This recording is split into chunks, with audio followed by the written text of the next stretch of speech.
শিল্পপতিদের সম্প্রীতির বার্তা মুখ্যমন্ত্রী মমতা বন্দ্যোপাধ্যায়। নাম না করে বিজেপিকে নিশানা করেন মুখ্যমন্ত্রী। ভোটের জন্য কেউ দাঙ্গা লাগাতে চায়, অনুরোধ কেউ প্ররোচনায় পা দেবেন না। পশ্চিমবঙ্গের মানুষ শান্তিতে বিশ্বাসী।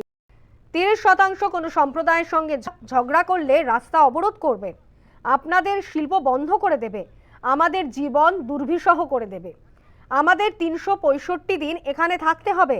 মন্তব্য মুখ্যমন্ত্রী মমতা বন্দ্যোপাধ্যায়। कि अगर हमारा 30% कोई कम्युनिटी का आदमी हो, हम झगड़ा करेगा तो वो रोज रोड अवरोध करेगा, वो आपको कंपनी बंद कर देगा, हमारा जीने हराम कर देगा।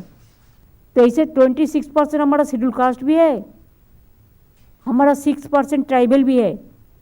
आप ट्राइबल का ऊपर देखो, एक भी चीज़ होता है ना तो रेल रोक करके बैठता है, वो नहीं उठता है। तो इसी के लिए हम तो नहीं चाहते हैं, हम चाहते हैं सब बराबर रहे, अपना अपना का माफी, कोई किसी का बातों में इंटरफेयर नहीं करेगा। कोई दंगा लगाने चाहते हैं वोट के लिए, लेकिन हमको रहने पड़ता है 365 दिन।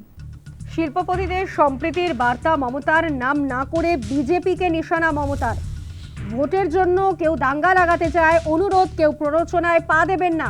পশ্চিমবঙ্গের মানুষ শান্তিতে বিশ্বাসী। 30% কোনো সম্প্রদায়ের সঙ্গে ঝগড়া করলে রাস্তা অবরোধ করবে, আপনাদের শিল্প বন্ধ করে দেবে, আমাদের জীবন দুর্বিষহ করে দেবে, আমাদের 365 দিন এখানে থাকতে হবে। এমনটাই মন্তব্য করেছেন মুখ্যমন্ত্রী মমতা বন্দ্যোপাধ্যায়।